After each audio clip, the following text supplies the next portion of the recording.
You are knowing what you are wanting. You are knowing what you are wanting. You are appreciating the contrast of your time and place. Not so much, sometimes. The less contrast, the more you like it. From your broader non-physical perspective, you see contrast as a wonderful thing. But from your broader non-physical perspective, you did not intend to stand in the midst of abject discomfort. You saw contrast as variety, as choice. You did not see it as agony. And while contrast to ecstasy may be agony, you said, I will go forth and by what I selectively sift to focus upon, what I selectively choose to be the reason for my vibrational offering, I expect, you said, that law of attraction will for the most part match me up with good feeling things. You did not say, I'll go forth and torture myself into success, because from your broader non-physical perspective, you understand that success does not come from that which is uncomfortable. You know that source energy, pure positive energy, is the energy of well-being. It's the energy of good feeling. It's the energy of love. It's the energy of appreciation. And you knew that that was, by your standards then, by your inner being standards now, the epitome of success. If you let joy be your standard, then you will always be in alignment with your source.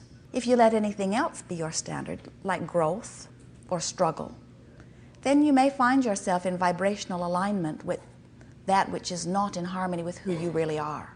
You are in your physical body's extension of source energy. And the more you are in alignment with that source energy, the better you feel. The more you are in alignment with that source energy, the more of that which you would call positive emotion is your experience. So as you are paying attention to the way you feel and always reaching for thoughts that feel good, then you are in vibrational harmony with that which is your source.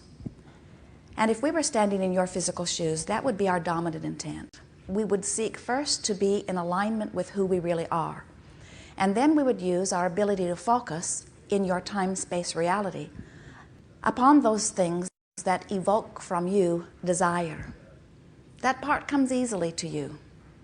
The contrast that lays before you helps you to easily identify things that you desire. And as you identify those things that you desire, source energy answers the request instantaneously. Sometimes our physical friends do not really believe that, because they experience what they would lovingly call a sort of lag time often between their conscious recognition of desire and their conscious receiving of the desire. And we say, yes, there is a buffer of time here in your time-space reality, but what you are experiencing goes far more than because of a buffer of time. What you are experiencing, if you have identified that you desire something and it is not easily and speedily coming to you, you have a vibrational inconsistency. In other words, you have a desire that carries one vibrational reading and a habit of offering vibration that is quite different from that. Some may say to you, your desires and your beliefs aren't matching up, and those would be perfect words. In other words, let's say that you are moving through your experience and you have, by your observation of others and through moving through your own experience, begun offering vibrations all over the place, not deliberately offered. In other words, you're not choosing your thought, you're just observing things and thinking about them.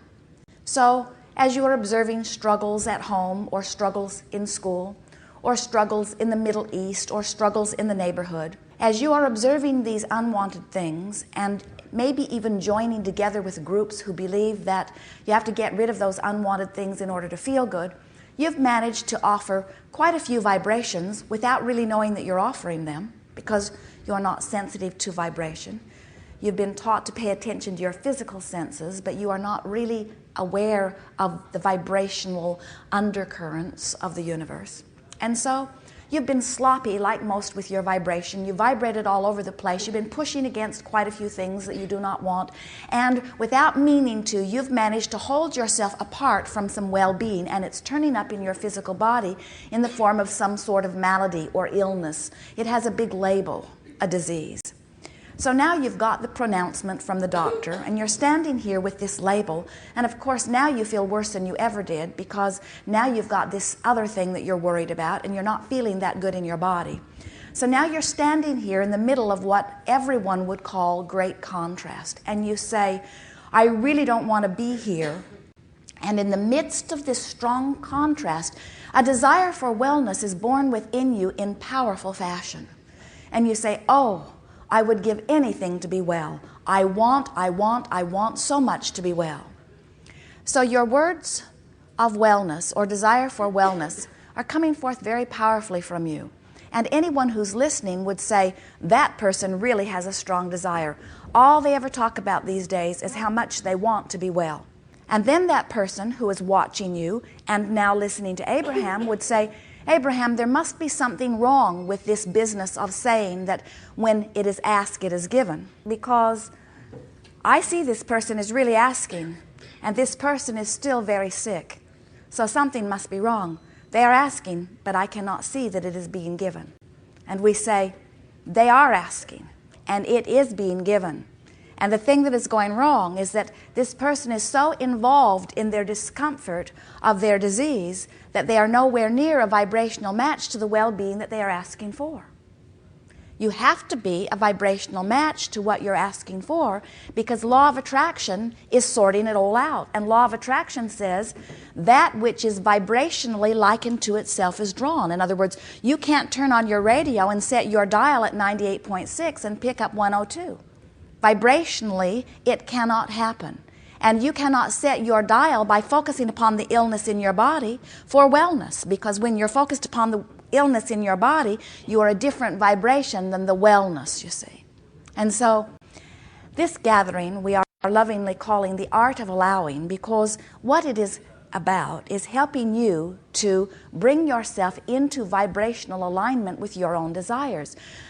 What it is about is helping you to adjust your vibration so that you now consciously allow the well-being that is natural to you. The well-being, which we must say to you, would be your experience if it were not for the vibrational misadjustment that you are living. You knew, and many of you are really coming to know it fully again, that you knew prior to coming forth into these bodies. You knew it early on as you were in these bodies, and many of you are reclaiming it now. You knew that your emotions let you know about your connection with source energy. You know that the higher the emotion, the more something matters. In other words, when you have strong desire, whether you call it ecstasy or passion, or whether you call it agony or depression, when you feel strong negative or strong positive emotion, it always means there's a very, very strong desire on the table before you. In other words, something really matters to you.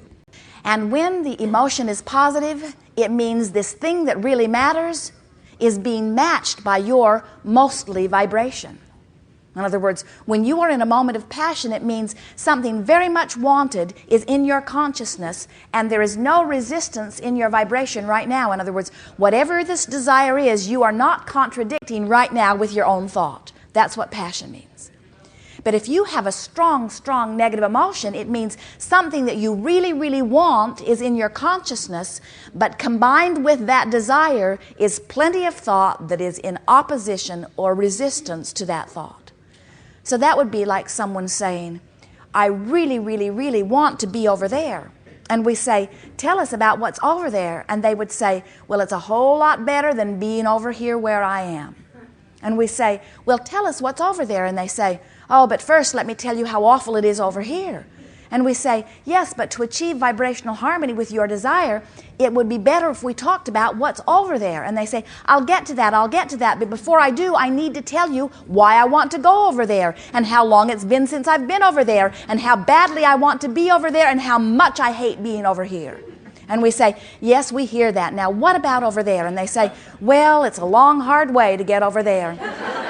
I hardly know anybody who's over there. And we say, well, what might it be like if you were over there? And they say, well, how would I know? I've never been over there. I can't get over there. Almost nobody can get over there. It's so miserable over here. Did I tell you how long I've been over here? And we say, well, let's talk about what it would be like to go over there. And they say, well, I don't know where to begin, but I can sure tell you plenty about what it's like to be over here. And we say, we know because you've practiced what's over here. You've talked about it to your friends. You've talked about it to your mother. You've talked about it to your father. You've talked about it to yourself. You've talked about it in your dreams. And because you're vibrating there so much of the time, the universe is matching you up with a lot of other things like it. We know why this is the compelling conversation to have. You've practiced it. It's the most natural one to you right now. But all talking about what is will bring you as more of what is, or other things that are sort of like what is, because vibrationally, you don't have access to what's over there. And then you say, well, then why are you torturing me and trying to get me to talk about what's over there if I only have access to what's over here? And we say, because that's the way you have access to what's over there. And they say, but since I've never been over there, how can I possibly talk about what's over there? And we say, you have to make it up. You have to pretend it. Go into a virtual reality. Pretend it a little bit here and a little bit there. Find a little snatch of it and hold it in your consciousness as long as you can and milk it for everything that it's worth. That's what we'll be talking about here today. We're going to show you how by choosing thoughts that maybe have nothing to do with what you're living, but have everything to do with what you would like to live, how you can choose a little snatch of something and use it to focus upon, and in doing so, maybe it might only be 5 or 10 or 15 seconds, you achieve vibrational harmony with a little piece of what you want, and you practice that and practice that and practice that and practice that until it does not feel so foreign. In other words, it begins to feel more and more normal to you. Until it is normal to you, your life will pretty much be over here. So the willpower that we would encourage you to muster is not about moving physical things around. It's about holding your mindset upon objects of attention that feel pretty good while you're doing it. Now, the way that we think that it would be easiest for you to create your virtual reality process is by seeing yourself sort of like the director of a screenplay or a movie, which means the first thing that you might want to do is to decide where this is all going to take place. Pick a place. Is it indoors or is it outdoors? Pick a place that is easily pleasing to you at first. Later on, you can pick any place and you can do whatever you want with it. In the beginning, do easy things. So pick a scene. Is it indoors or outdoors? Is it morning or is it afternoon or is it evening? What does the air feel like? What is the temperature? How are you dressed? Who else is there? What is their mood? What is your mood? Is this a time of celebration? Why are you together? And now exchange just a few words of dialogue. And what you can begin to realize is that with just a little bit of mental exercise, you can go anywhere you choose. You can make it look any way you want it to look. You can make it feel any way you want it to feel. You can bring in anybody that you want to bring in. You can give them the attitude toward you that you want to give them. You can give yourself the attitude toward them that you want to feel. And then you can exchange some happy words and then get out. In other words, get in quick and get out. The universe does not know why your vibration is what it is in any moment. In other words, you could be riddled with all kinds of diseases. The doctors could have pronounced you disease-ridden yesterday, and today you could be driving down the highway like Esther is in the monster bus in some sort of fantasy virtual reality, and there would be no representation of any disease within your body. And if you could maintain that more then you maintain your awareness of the disease could not remain in your body. It's only there because somehow, without knowing it, you have chosen thoughts that are a vibrational match to it. You get a sense of it? And we want to tell you that every single one of those thoughts that you chose that is a vibrational match to disease, every single one of them does not feel good.